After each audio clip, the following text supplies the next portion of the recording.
Mau tahu kawan-kawan, pengusaha sawit Indonesia sebentar lagi boncos gara-gara kebijaksanaan Trump menerapkan tarif timbal balik namanya kepada seluruh barang-barang yang masuk ke Amerika Serikat.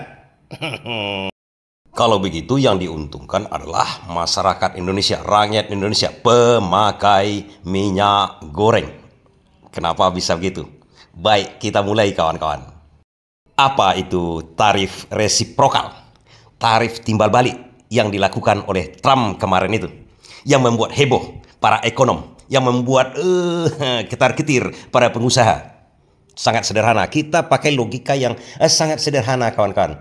Resiprokal selama ini seperti Indonesia kita contohkan, apapun barang yang masuk dari Amerika kita kita terapkan tarifnya 64%. Oke, seluruh barang-barangnya. Sementara barang kita yang dimasukkan ke Amerika diterapkan Amerika tarifnya cuma 10-20%. Kan itu tidak adil sama sekali. Kalau barang Amerika kita terapkan tarifnya 64%, barang dari Indonesia ke Amerika seharusnya 64% juga dikenakan tarifnya oleh Amerika. Tapi Amerika kan tak mau karena itu bersangkutan dengan produksi segala macam, yang ribet, yang tidak kita olahlah di sini. Terlalu ribet nanti. Seharusnya begitu saja kan perdagangan yang fair. Tapi Amerika menerapkan tarif cuma 10%. Itu barang-barang produksi. Dan nanti barang produksi itu diekspor lagi oleh Amerika, baik ke Indonesia atau ke segala negara. Nah, begitu saja. Nah, sekarang heboh gara-gara Trump menerapkan, seluruh negara itu menerapkan tarif yang besar kepada barang Amerika yang dimasukkan ke negaranya. Contoh Indonesia, hampir sama teorinya dengan negara lain. Negara-negara lain pun begitu juga. Sampai ada Vietnam atau Kamboja yang menerapkan tarif sampai 97% untuk seluruh barang yang masuk dari Amerika. Sementara dari negara lain yang masuk ke Vietnam atau Kamboja itu cuma tarifnya kecil-kecil. Nggak sinkron, nggak level, nggak fair. Yang dilaksanakan Trump sekarang adalah menerapkan tarif separuh dari tarif yang dikenakan oleh negara lain itu. Lagi-lagi saya buatkan contohnya. Indonesia menerapkan tarif 64% untuk barang-barang dari Amerika. Trump menyesuaikan cuma separuh barang-barang dari Indonesia. Kalau 64% kalian terapkan tarifnya kepada barang-barang Amerika, barang kalian saya terapkan tarifnya separuh dari yang kalian terapkan kepada barang-barang kami. 64% berarti 32%. Naik. Pusing negara lain. Seluruh negara diterapkan Trump seperti itu. Lantas apa hubungannya dengan sawit yang boncos, pengusaha sawit yang boncos yang kita tahu adalah oligarki yang kadang-kadang berbuat yang tidak kepada masyarakat, yang membuat rugi juga masyarakat, mengeksekusi tanahnya, sawit ditanami, lahan negara ditanami sawit, kemudian tidak setor pajak ke negara, yang sempat juga dipermasalahkan oleh Hasim, adiknya Prabowo, yang juga pengusaha sawit. Lantas apa hubungannya? Hubungan sangat sederhana kawan-kawan. Begitu barang-barang kita, barang-barang Indonesia tambah mahal diterapkan tarifnya oleh Amerika, tentu saja barang-barang ini kalau dijual di dalam negeri Amerika bakal mahal. Kalau mahal barang-barang Indonesia tak laku. Tak lakunya barang-barang Indonesia, produksi di Indonesia akan seret. Terpaksa mereka jual di Indonesia sendiri. Kita sedang berbicara masalah CPO. Karena ekspor terbesar Indonesia ke seluruh negara ini, bukan ke Amerika saja, adalah CPO yang dijadikan minyak goreng tersebut.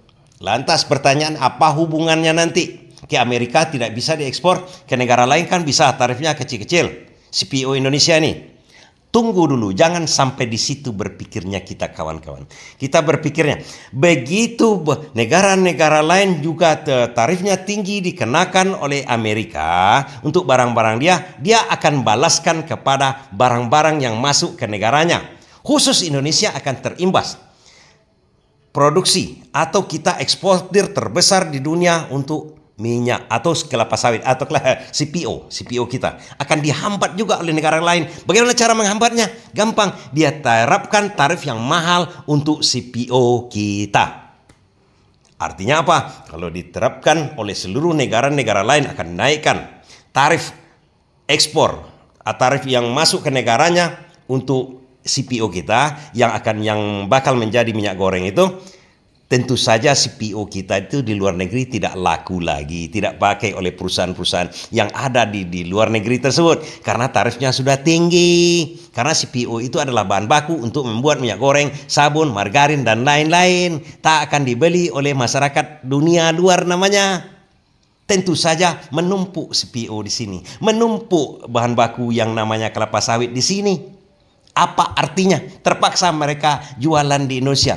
Jualan di Indonesia itu apa artinya? Terpaksa jual rugi. Rugi karena bahan menumpuk, tak bisa diserap oleh pasar ekspor karena terlalu mahal. Secara logikanya, apa yang terjadi nanti dengan harga minyak goreng? Tentu saja perusahaan sawit itu, perusahaan CPO itu tidak satu di Indonesia. Perusahaan minyak goreng itu banyak di Indonesia. Dengan banyaknya, melimpahnya supply, banyaknya ke CPO yang tak bisa diekspor karena terlalu mahal, karena diterapkan tarifnya di luar negeri. Apa yang terjadi? Di Indonesia akan terjadi persaingan yang sehat. Minyak goreng yang selama ini kan tidak sehat, ada masalah-masalah tertentu, nggak usahlah kita sebutkan di sini. Yang secara sederhana, secara logika yang sederhana kita katakan minyak sawit itu yang akan menjadi minyak goreng itu akan murah di Indonesia karena melimpahnya supply. Hukum pasar terjadi, kalau melimpah supply-nya di dalam negeri, harga akan murah, minyak goreng akan turun. Siapa yang boncos? Pengusaha sawit, pengusaha minyak goreng yang sekarang terdiri dari oligarki yang di atas itu. Siapa yang diuntungkan? Rakyat. Minyak goreng menjadi murah nanti kawan-kawan. Kan sangat sederhana logika berpikirnya. Jadi jangan panik. Terima kasih.